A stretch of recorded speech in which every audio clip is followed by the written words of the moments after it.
Good morning, everyone. Good afternoon. I'm Ebru Üstünde. I am one of the co-chairs of the Graphic Medicine International Collective Board. And I'm absolutely delighted that we have been hosting this event with Saw. Many thanks to Saw team, especially to Tom as well. We had the award ceremony last night, the 2025 Graphic Medicine Awards. If you have missed it, the recording is available through our website. It's www.graphicmedicine.org. The order for Bees Over Berlin, I'm super excited about this. The title is very captivating. The order of presentations are Cassy, Cori, Pam, and Daniel. So we'll start with Cassy. Cassy, would you like me to introduce you, or would you like to introduce yourself? I have a little intro built in Yeah, so go ahead. I like when people introduce themselves. okay, great. I will try to share my screen. Let's see, share this. Okay, can you? Perfect. We can see it. Oh, let's see. Hang on. I'm having trouble seeing like what all my windows are. Hang on a sec. That's okay. We have time, so take your time. Okay, thank you. Okay, I think I got it, but it keeps going over to the edge. Hang on. Slideshow. Okay, can you see a big slideshow picture We of it? do. Thank you. Thank you. Okay, excellent. Okay, so I'm Cassy Lee. I'll share a brief comic intro about me and then get into my reading. I'm super grateful for the GMIC and SAW for including me today. I've had a long career in education, first as an art teacher, and then as a librarian who loves graphic novels, especially autobio comics and ones about people's lived experiences with mental health struggles. So much so that I'm pursuing an MFA in comics at the California College of Art and will graduate at the end of this month. It was in this program that I learned about graphic medicine, and I've been delving into comics and visual storytelling as a potential healing or cathartic modality, in particular for the anxiety and depression handed down from a long line of trauma in my family, and that I was not particularly nurtured for my sensitivity. But books, including comics, definitely generated hope for me and showed me new ways to be. So I'm hoping to contribute to that field by writing my own autobiocomic about breaking a cycle of intergenerational trauma and exploring telling it in an epistolary format addressed to my son as I attempt to create a new healthy family dynamic for him. So here is the reveal of my work in progress. This is the cover that I'm working on for my graphic memoir. So it's appropriate to the topic of the bees beyond the behind the Berlin walls. It is about traversing the fences, both literal and metaphorical, that kept my white European settler family, especially the men, isolated in rural California, stewing in the poison of patriarchy, alcoholism, xenophobia, and racism. It's also about trying to raise my biracial son in a way that crosses those borders beyond the life-taking way in which I was raised to a more life-giving approach. And at its heart, it asks, can we disrupt our inheritance? How do we learn to live free beyond our family legacy? So the reading skips some pages from the original order, but it should give you a sense of both my own trauma responses as well as a glimpse into family history and the epigenetic passing down of trauma the rest of the book will explore. So please be advised of a content warning that it does discuss death by suicide as the story unfolds when I received the news of my oldest brother's death 4 years ago.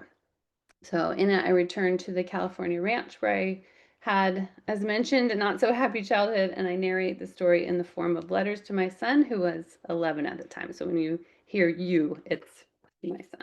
So there we go. The call. You make the past known in order to know yourself as changed. Melissa Febos, The Art of Confession. set in San Francisco, California, June 2021. And here's a opening splash page. To my son, where to begin this letter? How can a mother share with her child the depths of her fear, her love, and her hope, without also transferring the weight of it? I'll start with the day I got the call. I'd stayed behind after your 5th grade graduation to clean up and say goodbye to the middle schoolers and my colleagues. And I skip over the graduation and go right to the call from my dad. Sorry, I'm having a hard time saying. Okay, that's weird. He's never called me in my life. Your brother, Tim, is dead. Call me back. Then suddenly, the bottom dropped out on me again. Another splash page. Fear's loud voice and tight grip had no intention of letting me go. You thought you could escape, but no matter how far you think you've come, you can't outrun your fate. The world is broken. Your family is broken. You are broken, and you will lose everyone you love. No, I will not let the darkness take me down again. Breathe. Breathe. Breathe. Hey, babe, are you headed home? Actually, just long enough to pack. I have to drive down to the ranch tonight. Even though the ranch was less than 3 hours away, I only took you there once or twice a year. This time, I went alone. Whenever I did take you there, I tried to shield you from the worst of it. You called it the wild. You have no idea how wild it was. Breathe. Hey, Dad. Hey. So, he's gone? They took his body away a few hours ago. God, Dad, I'm so sorry. How are you holding up? I don't know what to do. Of course you don't. No parent should have to go through this. Your brother wanted to die, you know. It took a couple days. He stayed in his room drinking himself to death. Only came out to use the bathroom because he didn't want to make a mess until he couldn't get up in the end. I asked if he wanted help, if he wanted to go to the hospital. He said not to call anyone, so I didn't until I didn't hear anything in there for a while. Should I have called sooner? Jesus, Dad, I don't know. If people want to die, I guess they have a right to. I'm gonna go in and clean up, okay? Click. Even though I had to muster all my strength to go in that room, if it had been you dying alone in there, there's no way I wouldn't have broken down the door to get to you. Your Uncle Tim, my oldest brother, didn't leave a note when he took his own life. Just a neat stack of documents and IDs. So his reasons died with him. My dad wanted to believe he had a terminal illness, but the autopsy showed he was in good physical health. And though he had many other options, the official cause of death was pancreatic failure due to excessive alcohol use.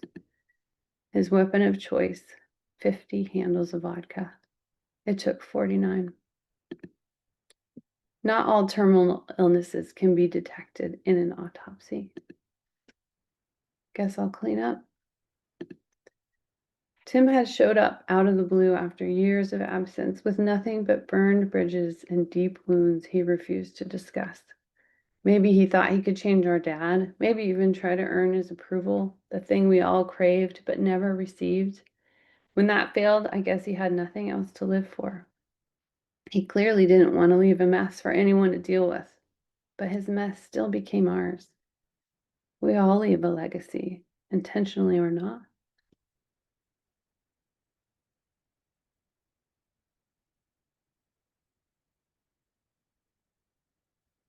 You are inheriting quite a complicated family legacy. Your papa probably believes he has to bear this alone because that's what real men do. I guess it's all he knows. You are part of our family's 7th generation born in California. This land is in our family because our European immigrant ancestors took advantage of the government's plan to incentivize settlers to move out west.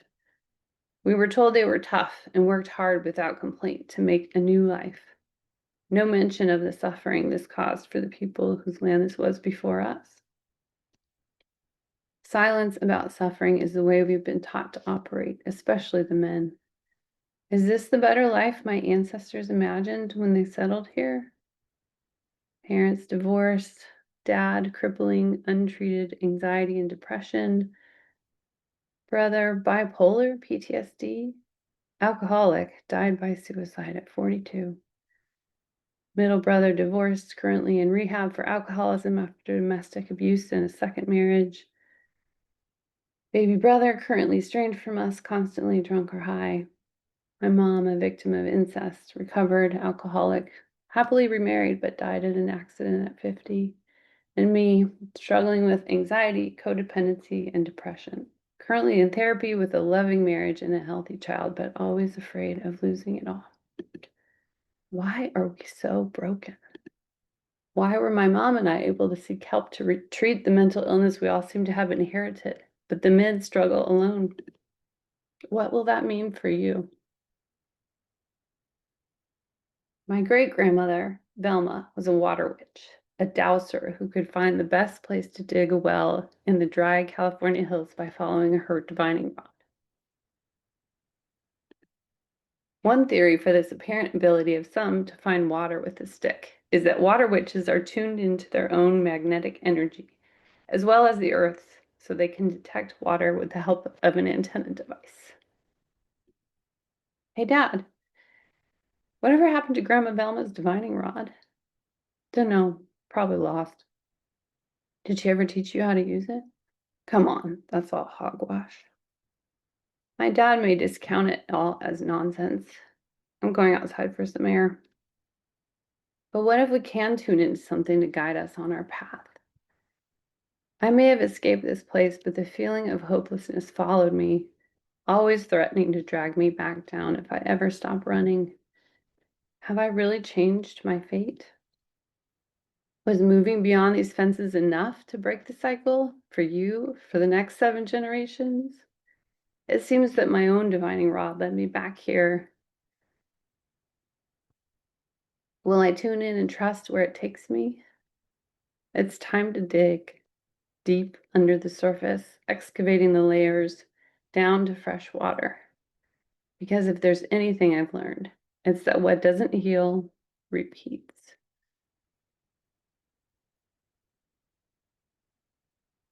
Thank you so much for listening. You're actually the first audience for a reading of this and a great practice for my graduate lecture. If you or anyone you know is struggling with suicidal thoughts, there is a National Suicide and Crisis Prevention Lifeline at 988. Do not hesitate to reach out for help. After graduation, I'll be pursuing publication for the memoir, as well as teaching workshops on visual storytelling as healing. And I believe stories matter and that comics can be medicine. Thank you, SAW and GMIC, for hosting the event and including my story. We thank you for sharing this powerful story, Cassy. There are lots of comments for you in the chat, and we'll take the questions after everybody finishes reading. Next, we have Cori. Cori, would you like to introduce yourself, or would you like me to read your intro? What would you prefer? I can self-intro like Cassy. It's kind of built in. Okay, sounds great. Thank you. And, Go ahead, please. And like Cassy, I continue the California theme. So let's get sharing.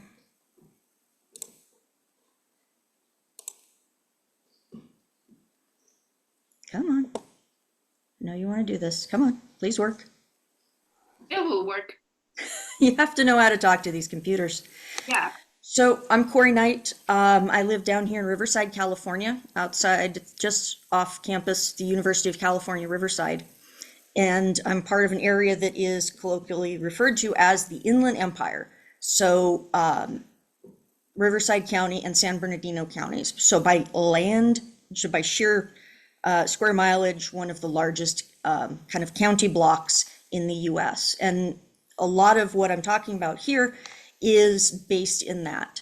I'm also a 2-time pediatric cancer survivor. So I've grown up dealing with the medical community in a very particular way, and I've noticed a lot of things. And that's what this came out of. And it also kind of came out of working with my mentor from my MFA. I graduated last July. Fun fact, my mentor, Josh Neufeld, was shortlisted for the short form comics at last night's award ceremony. So that was pretty awesome.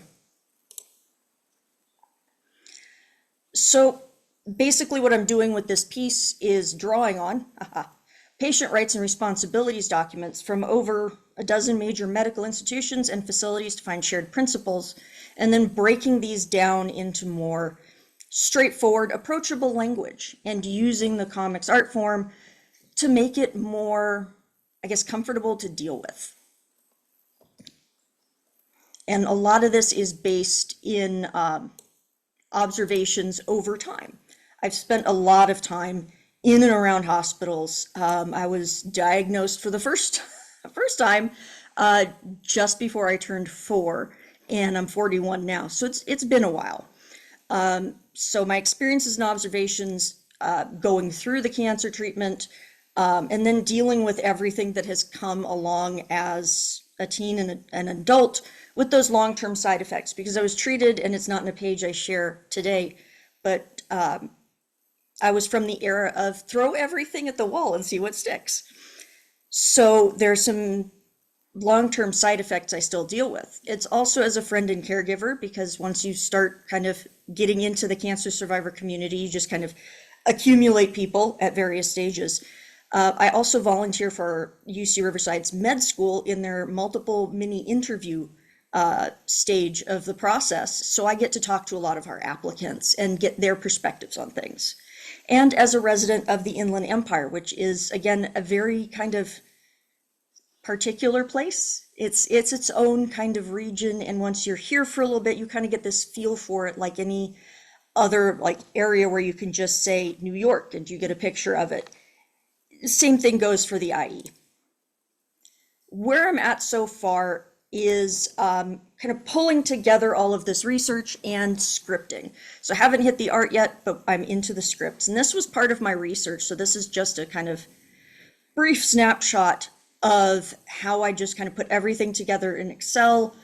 Don't try to read it. I've got a lot of abbreviations that only make sense to me, but basically pulling everything together, seeing what these different institutions put in their rights and responsibilities, finding those common areas that are repeatedly talked about. And a lot of these do tend to draw from a kind of a common pool of ideas, just phrased in different ways. And so breaking things down into categories and subcategories and subcategories as I go along, which ends up, oh,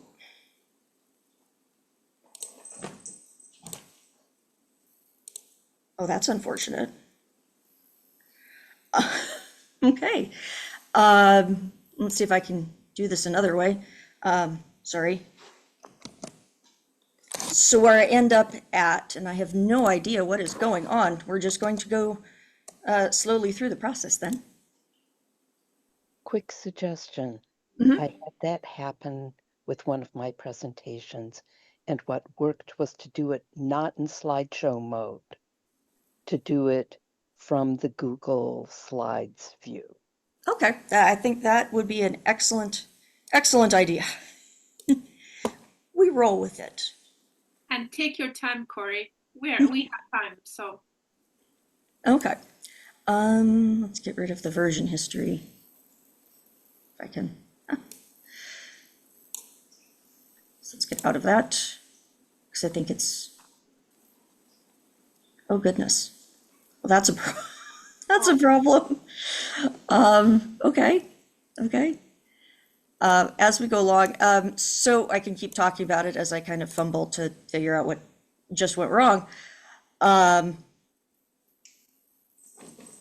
Oh Yeah, dear. you might want to reload it, Cori, if you just press enter, see if it is reloading.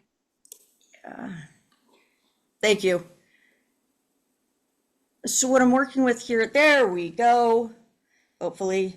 I'm coming at this, I think, with no less passion than Cassie's, which was amazingly moving and very relatable.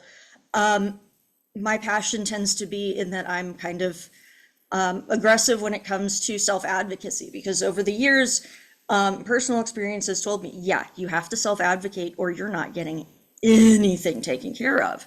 And that's kind of what birthed this project, is getting very, very frustrated and hearing a lot of stories from med school applicants, current med students, and just my students. I teach freshman composition at the University of California, Riverside.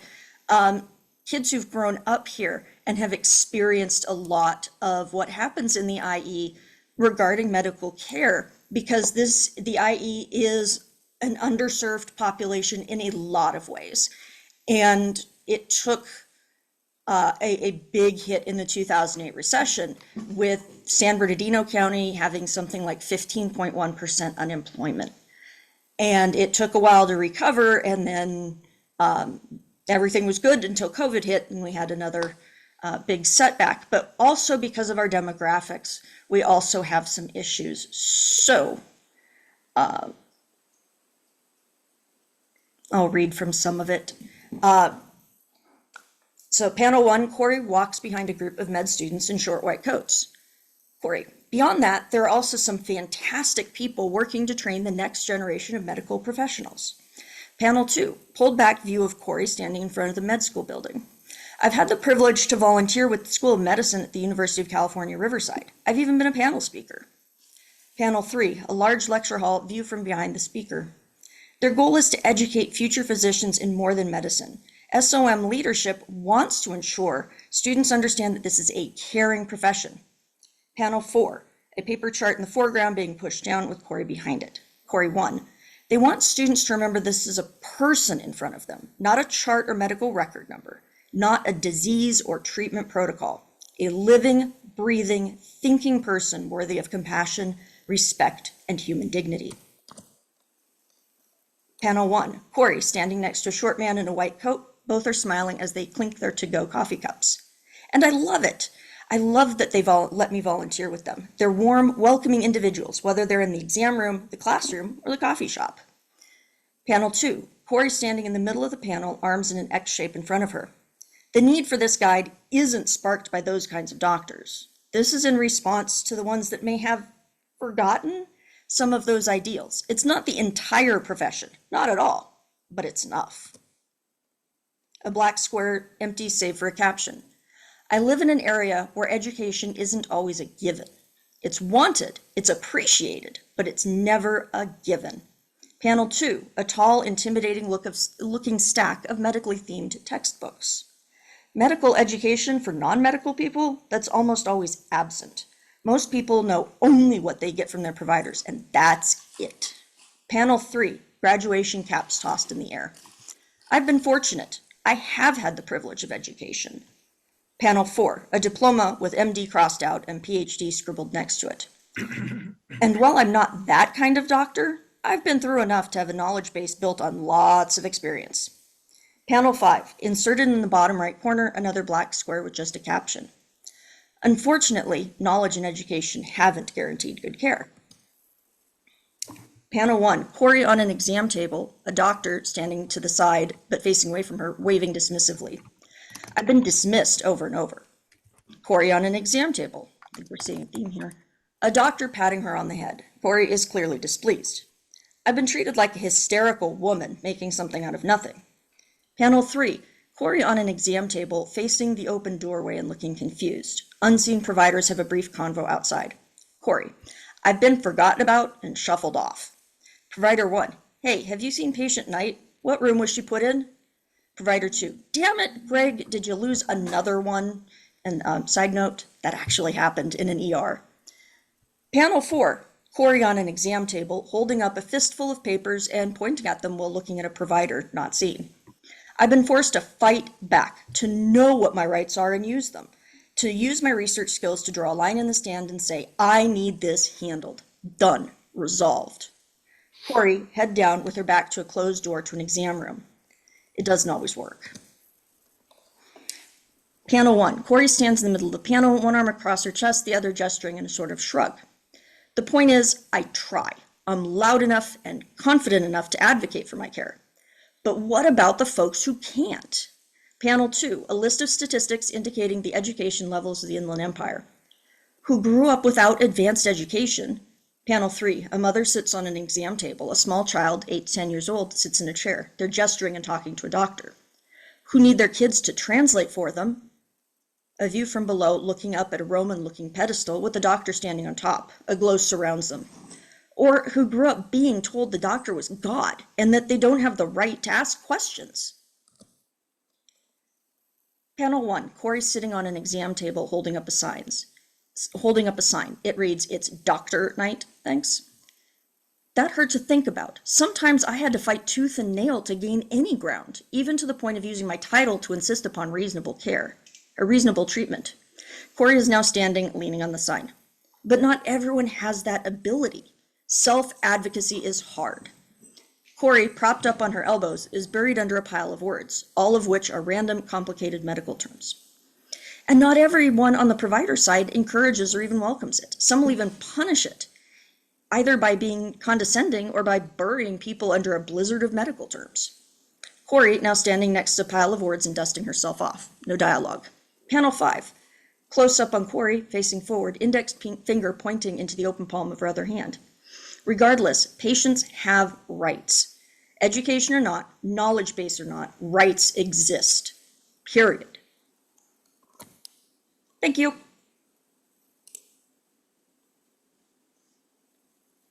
Thank you so much, Cori. It's always nice to see the process. I think there are so many comments for you on that as well. Thank you so much. Thank you. Yeah.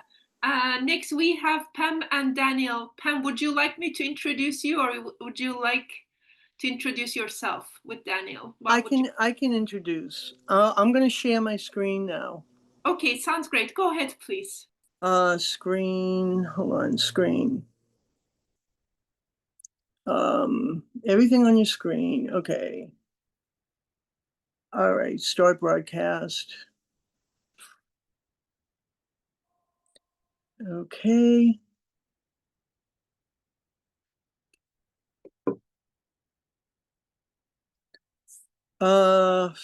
It should be the sharing, not the broadcasting, probably, Pam. Okay, stop. Okay, you are sharing screen. Share device. Stop share. I don't know. Hold on. Can you see my screen? We can see it, yeah. Okay, great. Then let me just go to where I need to go then. Okay. Perfect. Okay. Okay, here we go. I'll go back to the top.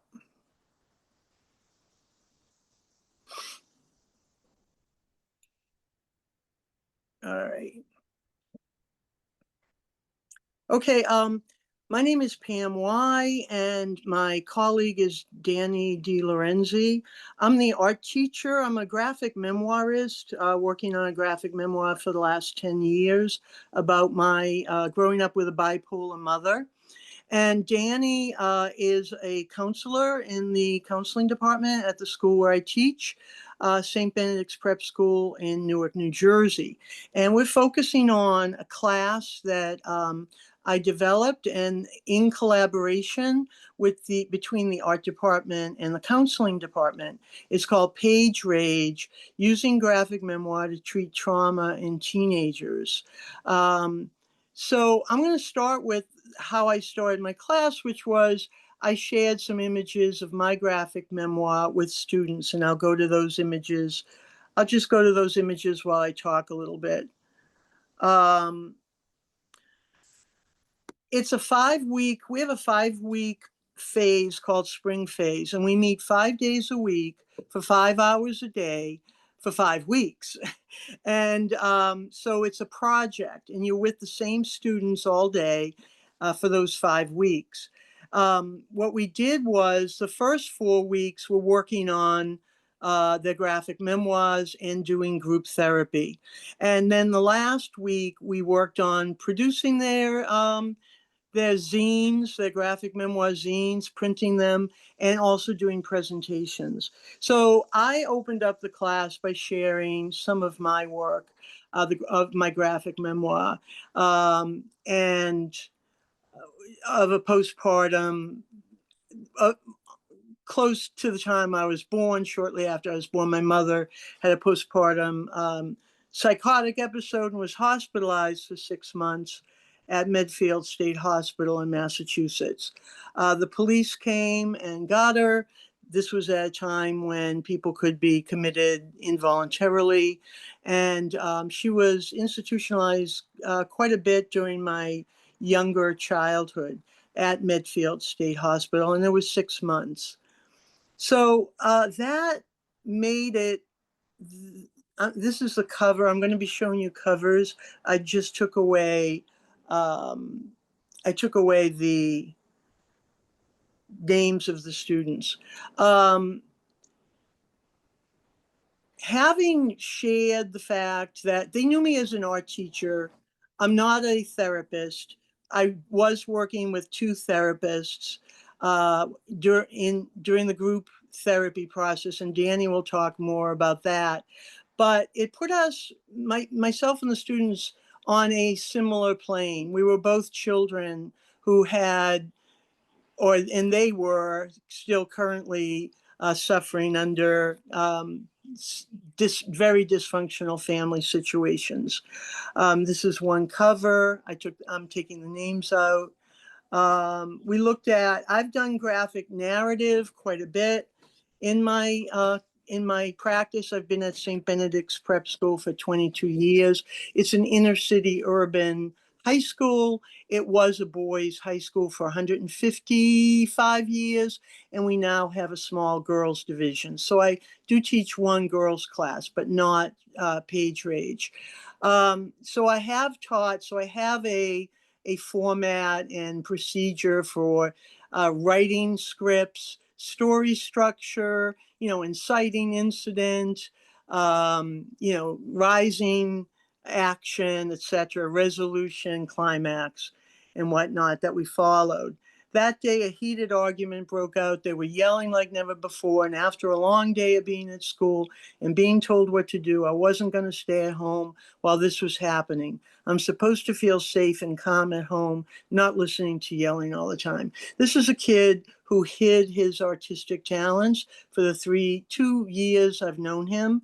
And he just finally kind of came out of the closet as an artist and really just made amazing work. The next one, Lost and Found in the Past. This is a graphic memoir by another student who's since graduated, who has a fixation on the 19th century past of Newark and also parts of Brooklyn where he grew up. I Want My Daddy. Mom, he's dead now. Ha, you're drunk. You really broke the wall. His mother is smashing a hole in the wall. This student came to realize that he laughed inappropriately when he was stressed. So he could be telling you something really horrible and he would be laughing. We all had our own way of coping with his death and other challenges. This was his grandfather's death. My mother would get drunk and I would laugh myself into hysteria, even when she punched a hole in the wall. Hidden behind my laughter was a fear of losing her and worry for her health. The next is a story of addiction and music. This is a sophomore. So that was a senior. The prior student was a junior. The first student was a junior. This is a sophomore whose mother is an active heroin addict. He lives with his grandparents and helped his grandparents get a restraining order against his mother. And he's recounting when he realized what was going on with his mother. She looked crazed. She kept snorting while I approached her. Though I didn't know what it was at the time, a baggie full of heroin laid in front of her. Mom? And he has, this is a concept sketch for my back cover. It shows my portrayal of my mother currently who is in the worst condition I've seen her in. Similar to my new back cover, the lines in the back show the unpredictability of addiction and the negative ripples it can give to a family, which is when I finally realized why he called his book Ripples. This was an early image that he drew where he really was connecting with his material. And he had some bad days dealing with his material and having breakthroughs. He had many pull-out sessions of one-on-one therapy during the class when he was working through this. And he said he really, benefited from the process, but he really did have some bad days. And I told him that that's pretty normal for people working with this kind of material. Boy in a Hole is another graphic memoir. He's a senior. He's since graduated. No one cares about me. Die, die. If he would hurt me, then everyone will die. Am I the problem? I'm better off dead. With the isolation came negative thoughts that were disturbing and would repeat in his head for years. He did not use the first person. It was very interesting. The students wanted to depict themselves. I gave them exercises to create alter egos or themselves as a superhero or as a metaphoric character, but they all wanted to picture themselves as themselves.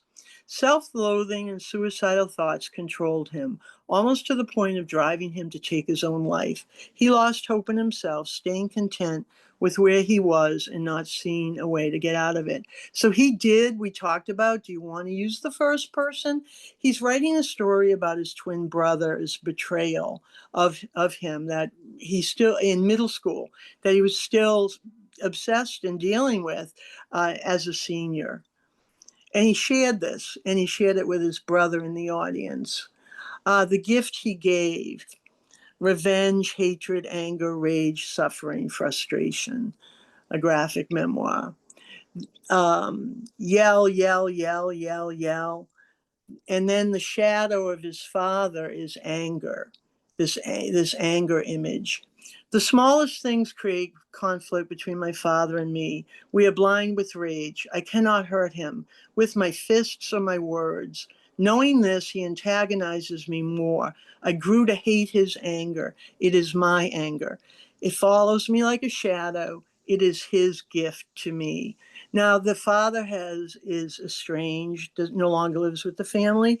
But at the end or during this process, this boy said he was going to invite his father, and I'm almost going to cry.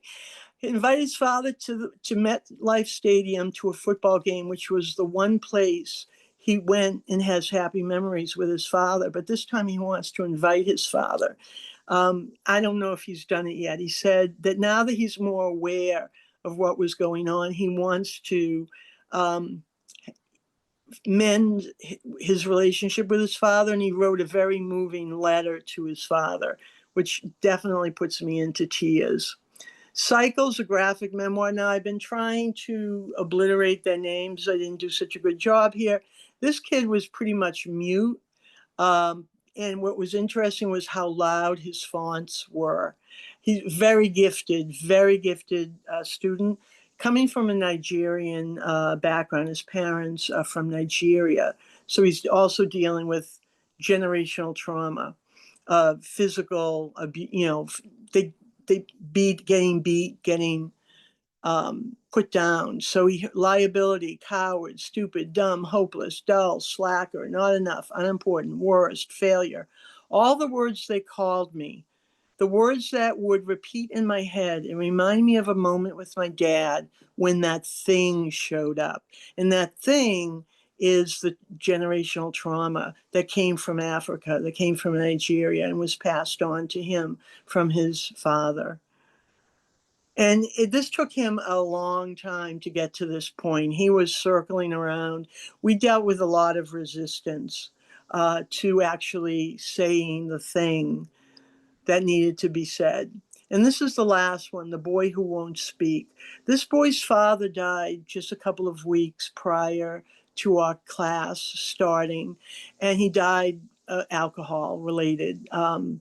And this book examines how he slowly came to realize that his father drank at all because his father pretended he didn't, and how he wasn't able to speak about it, the son.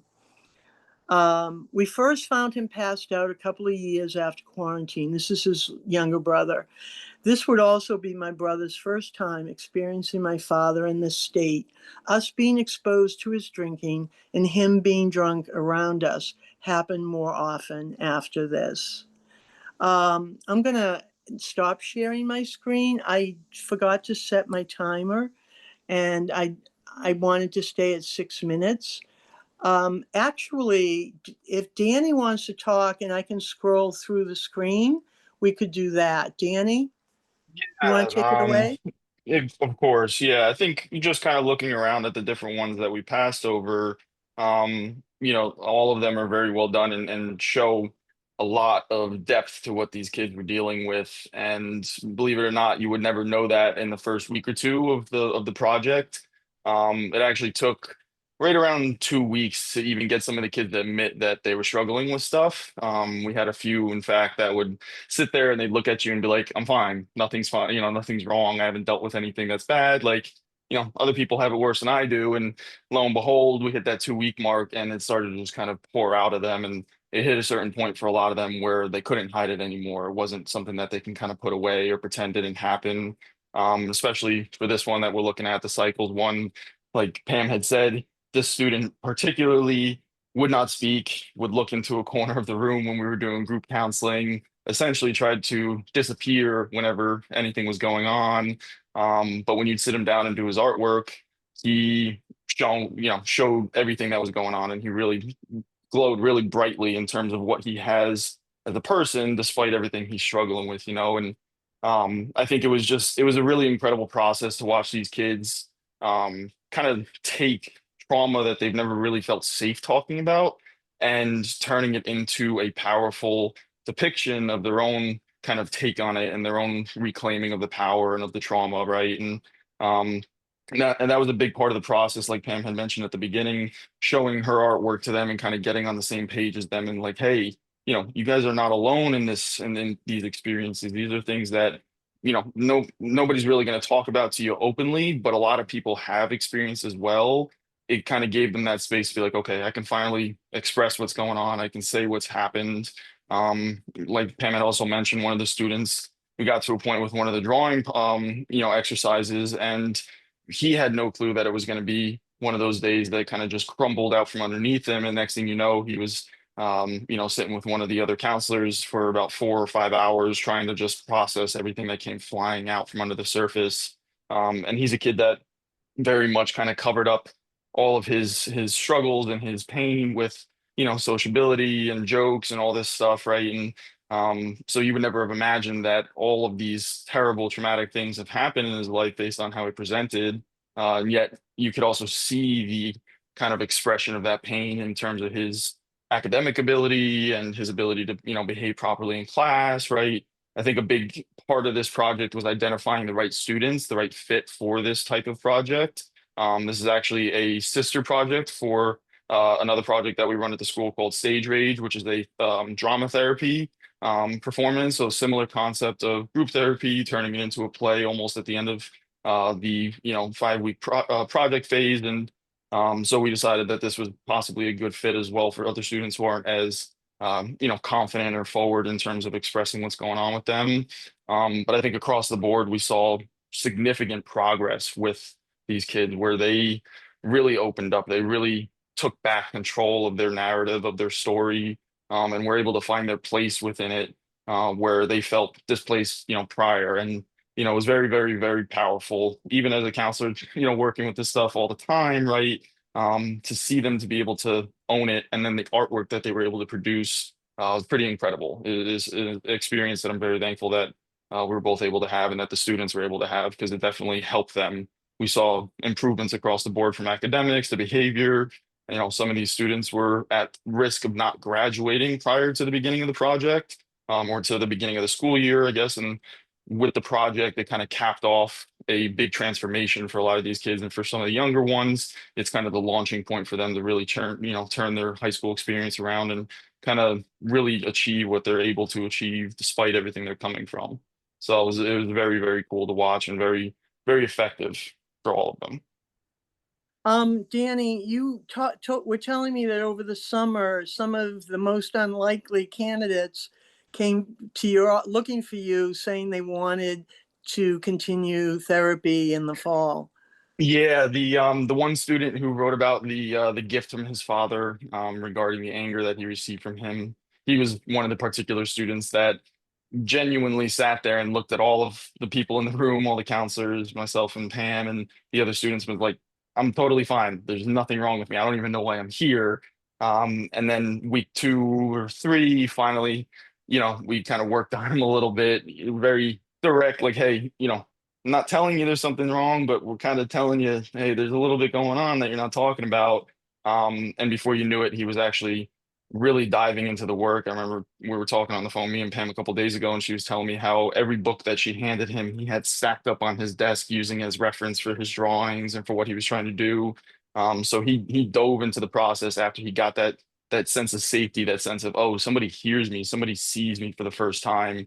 And once that kind of broke down, he just went with it. And I guess it was last week or so, I was around the school property and he actually came up to me and asked if we could continue individual therapy at the beginning of the new year to kind of keep working on this stuff. And so it opened his eyes to, hey, it might not feel bad all the time, but when it does feel bad, it's not good. And I don't like that. And I want to do something about it. And so, this kid in particular is definitely going to benefit a lot from just the realization that this process brought to him. And it's a really cool thing to see with these kids because you get the unfortunate teenager style of, I'm all good, like nothing's a problem, life is good, right? And especially for young men, in this specific environment and where they come from and the lives they had, it's not okay to not be okay.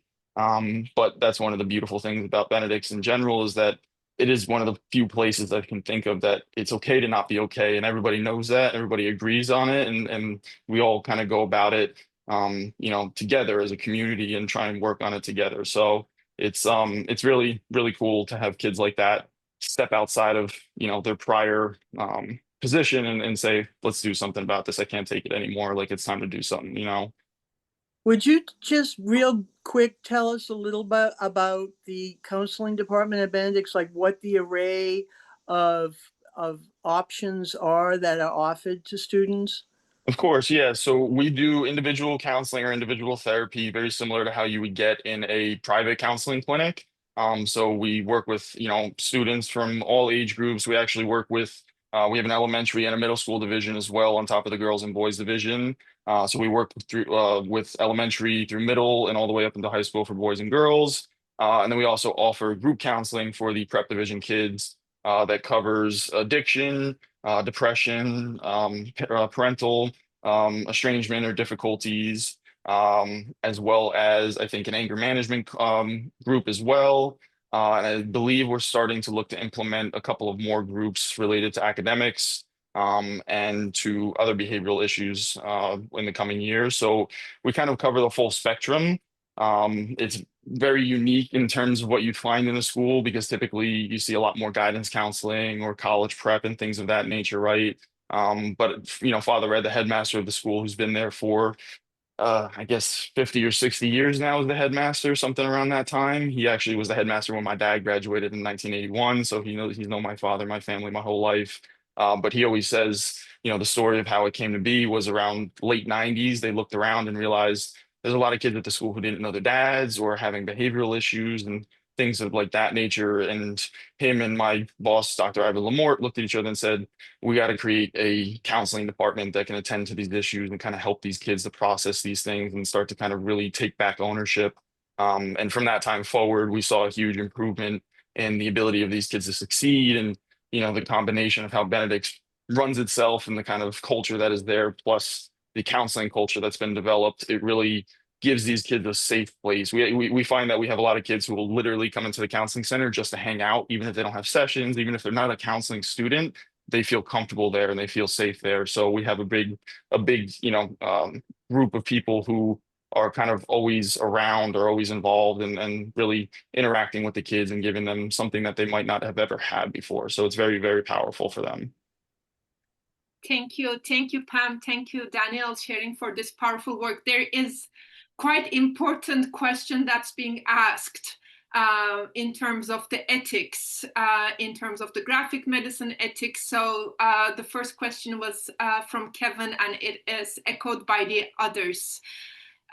Are the kids given consent for you to share this work? Have their parents be part of the consent that you have been sharing this work with us? Yes. So when we started the project, part of the incoming consent for the project, because when we do counseling consent as normal with the consent forms and everything. And if the consent form isn't filled out, we'll talk to the parents directly. But when we started the project, we informed the kids that, hey, these projects are going to be shown off, they're going to be displayed.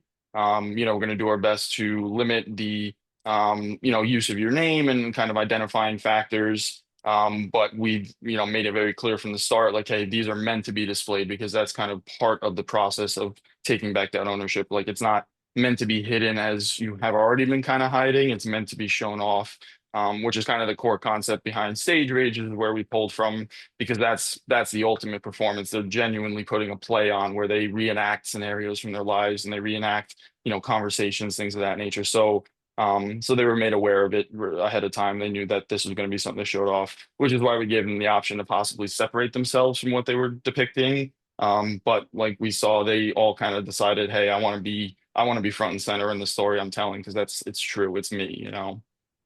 We had one mother who visited us a couple of times, and she was just so grateful. And she talked about the change she had seen with her son already, and the way he was willing to talk. A lot of these boys missing fathers, and one of the mothers who didn't come in, but we heard from the son, had been pushing him to go to do therapy. So she was happy that he was in this class because he had refused up to that point. But we gave them the option of, look, you don't have to take this zine home. I've got them at school under lock and key. I have an electronic version. Anytime we share them, we're taking your names off of them, so there's no identifier. I just realized one slide, though, when I showed it, the name kind of bled through. I don't know if you could see it, but I have to go in and fix that in Procreate. And they practiced doing a reading for the Stage Rage students, the students who were doing similar work, but with drama. They did their first reading with them. So a lot of practice reading and standing up with the projected image on the board. And then we had a select group of people they wanted to invite.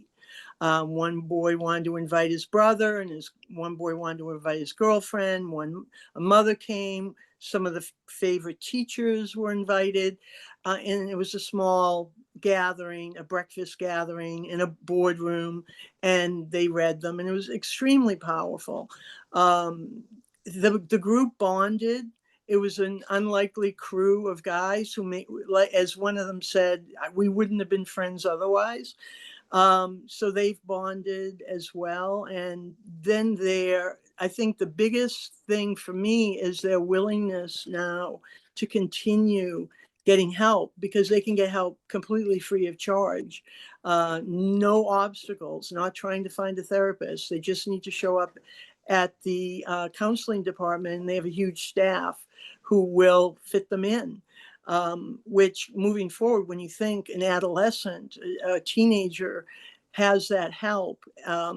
We had one student, you may have heard Rob Peace, the boy who graduated. He came back and was a colleague of mine. He taught there, a brilliant guy, went to Yale, and lived a double life of drug dealing, and came back to the school and taught. Very popular guy, brilliant guy, star student.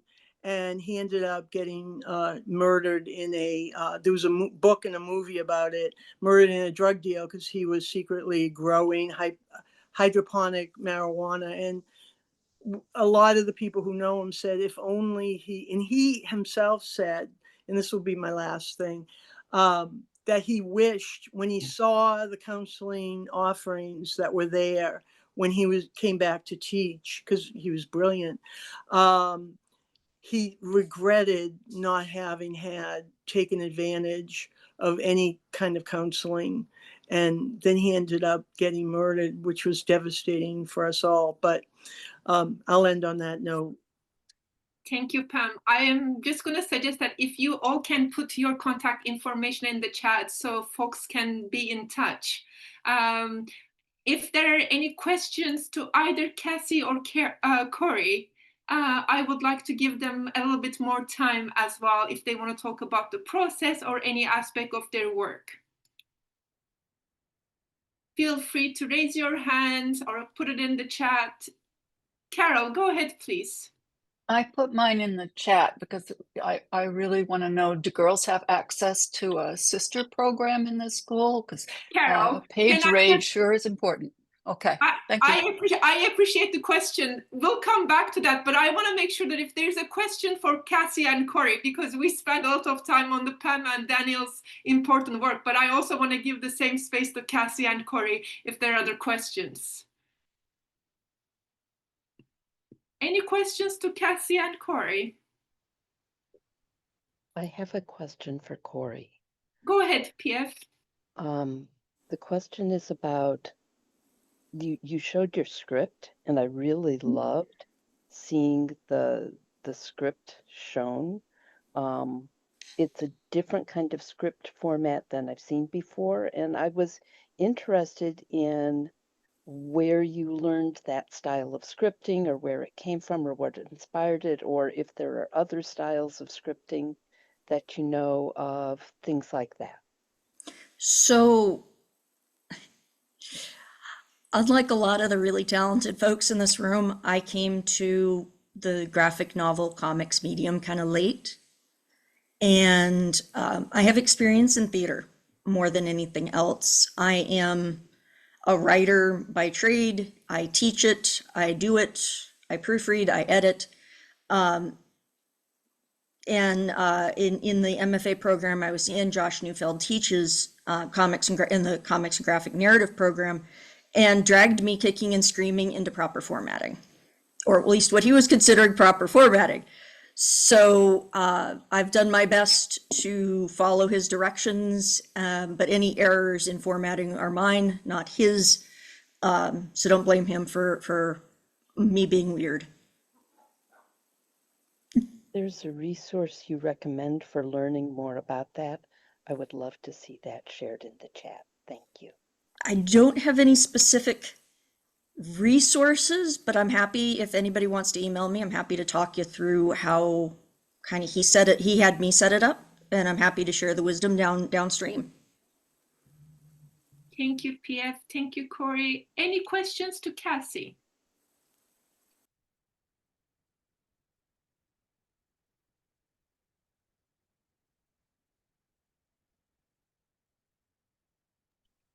Cassy, I was very moved by your work. Just extremely moving and beautifully done and beautifully written. How is your son? Have you shared this with your son already? Because I know you're talking about writing letters to him. How has your son been, if he has been, dealing with all this material? Good question. So he just turned 16. So I feel like he is old enough to know and understand all of this. So as I've been working on it, he knew I was working on something, but I didn't really share too much about it. But then right before this summer, I did, we read it together. And I talked to him, we have very open communication, and he knew how my brother died when it happened. And I've been, trying to change the trajectory of not talking about our feelings. So the moment I cut this out of the scene just for brevity, but the moment he heard that, you know, when I got that call, my husband told my son what happened, and that I was going to have to go. And my son immediately went into his room and built a shield for me out of popsicle sticks. And he wrote on it, "Mama's love shield." And he said, "Take this with you to keep you safe." I mean, like, so moments like that, I'm like, okay, we are doing this so differently than how I was raised, right? Like he I mean, yeah. So when he read it was not all news to him. He said, "Yeah, I kind of know, I've known all that." You know what was so funny was his first reaction was, "Mom, this is so professional." It's just, it wasn't the content. It was just like, "Wow, you put it together so well." Like, so yeah, I think we have open enough dialogue about what's happening and how I'm trying to intentionally do this differently, that it's not a big shocker to him, but I really try hard not to pass the baggage on, right? It's hard. It's tough. It's a tough balance, right? I cannot get over how excited I am about the work that you and Daniel are doing, especially with boys, to get them to talk about what's really going on with them. I would love to hear more about how you create that safe space for them too, if we have time to share about it. But thank you. Thanks, Cassie. I think we can go back. And another question that Carol was asking, and I'll add like other genders, like maybe for Yeah. female students, for trans students, like how Right. do you deal and provide those safe spaces for everyone on campus? Yeah. Right. Well, we have a culture that is heavily involved in counseling, you know, constantly. If a kid gets in trouble, he's in counseling, because you scratch the surface, and then, you know, kids are crying, and, you know, parents are coming in, and there's family meetings and all kinds of things.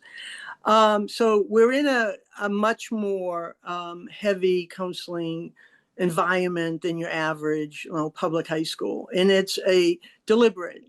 In terms of the girls division started during the pandemic, and I do teach a girls class every semester, and girls are in the art club, and it's a much smaller division. You know, there's maybe what, 45, 50, 60 girls, and as opposed to what, 700 boys or something. It's small.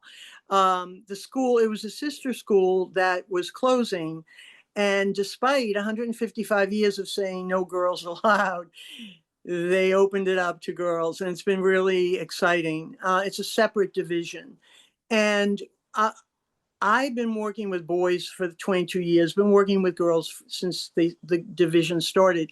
And I felt, for a first time pilot program, the boys, and it changes the dynamics. When I really value the single sex education model, and there's girls in the school, but they have separate classes.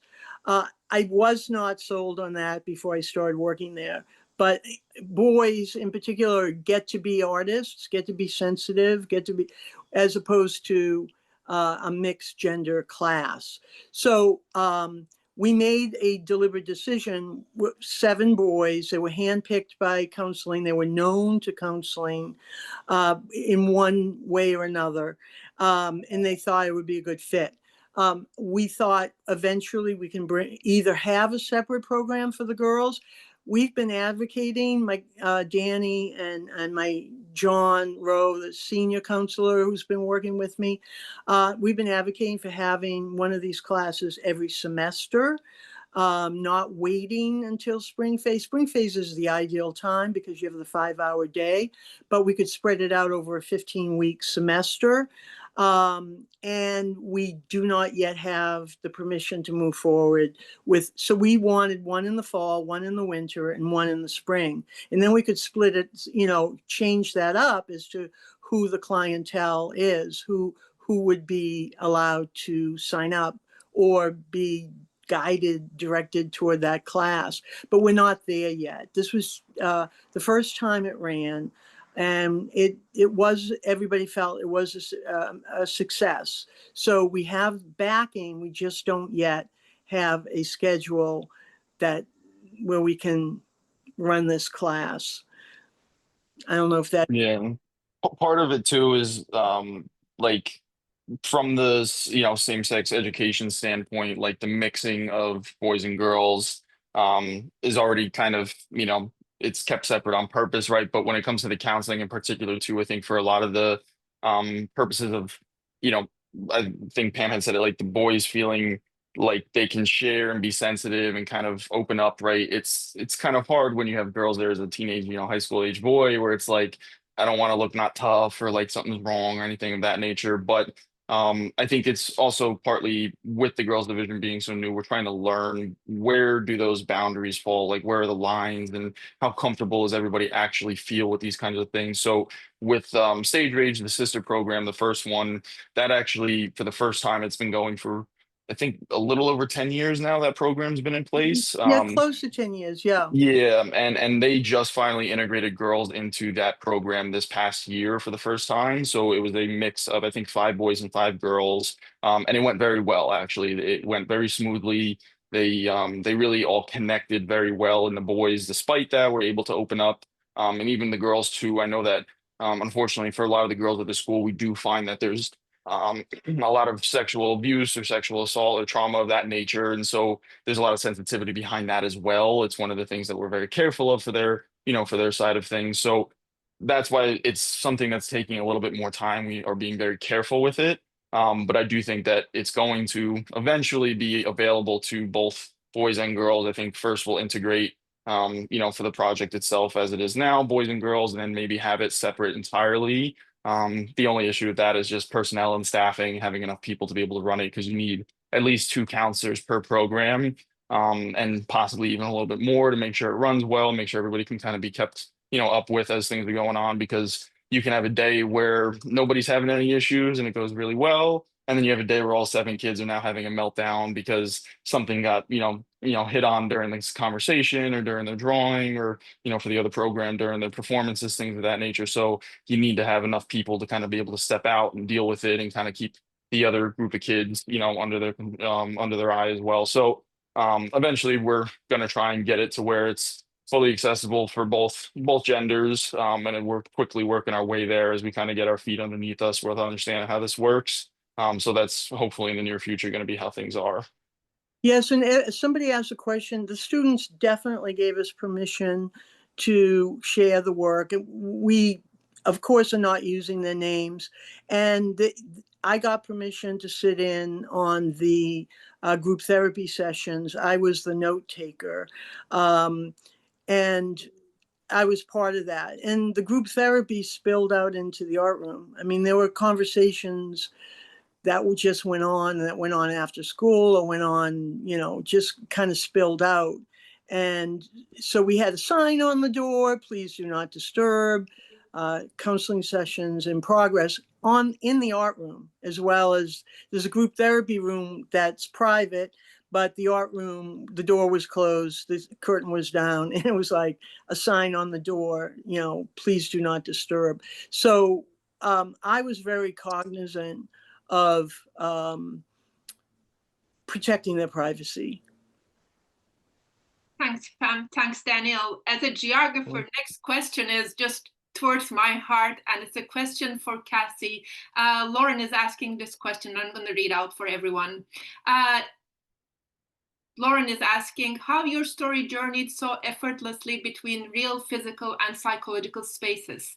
Can you talk all about your process and how you develop or plan your pages, Cassy? Good question. Even though I see things in my head very visually, I always start with writing. I have to write first. That's kind of my first go-to as a lifelong journaler. I think that's how I process things. And so I usually write out a script. ish. I mean, it's not like a tight script, but then I start to plan out a page by moving the text around on the page until it has a good flow, and then I'll thumbnail and then draw the pictures. But the thing I love about comics is that you can go between these spaces of like, okay, this is a scene that's actually happening, and now we're inside my head, right? Like very seamlessly, like you said. I worried a bit about how if people would be able to follow that. So that's good to hear that it came across that I'm not actually digging in the ground in those scenes, but digging down into this metaphorical space, right? So I'm glad that's clear. But I just think that's one of the beauties of comics that you can do so well is these visual metaphors of what's really happening in your head and letting people in to see what it feels like. I mean, that's what graphic medicine is all about, right? It's like, and I really wanted to show what that felt like in that moment, that trauma, dropping into that darkness and that space of just total free fall, right? And that was so it was really important to me to have that page turn of the drop, and then all of a sudden you're in that, just so you know, like the reader is in that space with you. So yeah, I'm happy to hear that it worked for you all, because it was a process to figure out what that would look like. Lots of iterations and resketching and showing my cohort at the MFA. So yeah, I'm happy to hear it worked out. Thank you, Cassie. I am mindful of the fact that there are another session at 1 and 3 o'clock and 5. If there aren't any questions, let me share my screen just to remind you the other sessions. But in the meantime, if you would like to ask another question, please let me know, raise your hand. Here we go. As you can see, the next panel is about what's next for graphic medicine. 3 p.m. is the workshop with fabulous Maureen Burdock on doing research. And at 5 p.m. there's a closing talk. And at 6:30 there's an open Zoom. As you have probably seen this slide, please feel free to donate. I see that I'll leave the slides on. PF, go ahead, please. This was just another question for Cassie about that image of the falling and the tendrils of smoke gathering her and everything. When you first read that, it sounded, the very opening of that panel to me sounded like this was something that had happened before, and that this was a flashback to something else that we are never told about in the story. And I found that a little confusing. So I just wanted to clarify if I was misunderstanding it, or if that was something that is actually in the image, that it's talking about a pattern over time that isn't necessarily, or maybe it's clarified somewhere else in the story. Thank you for sharing that. The reader experience is always hard to know how someone else is going to hear that. And I did put in the again because I do want to show that it is something that happens, it repeats as a pattern of trauma response, like that a call like that could kick back to something that's happened in the past. So I will try to make that clearer in future readings, but it's kind of I guess a teaser for a little bit of that confusion, so it keeps you going to know what happened before. So yeah, thank you for sharing that. It was confusing. Thank you, Cassie. I want to thank again to Cassie, Cori, Pam, and Daniel. I don't think so there's enough words. Oh, Cori, did you want to say something? No, just waving and being sociable. Oh, okay. Again, everybody feel free to share your contact information. Many thanks to all of you making the time to join us on a Sunday, and I look forward to seeing you in other sessions. Thank you very much. Have a wonderful Sunday. Thank you all. Thank you. Bye.